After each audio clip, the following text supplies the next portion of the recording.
Hi everyone, in front of me I've got a Galaxy S26 Plus, and let me share with you how to reset the settings on this device.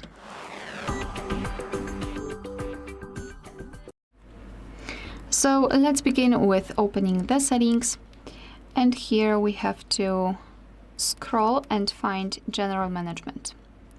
Then let's go to Reset, and here at the top of this section we've got a Reset All Settings option, so let's tap on it.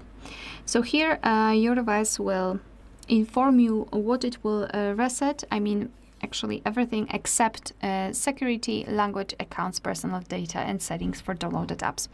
So just tap on Reset Settings and enter your screen lock to confirm. Here we've got the information that this operation cannot be undone and we need to restart our device to apply new settings. So just tap on Reset and wait until the process will be accomplished.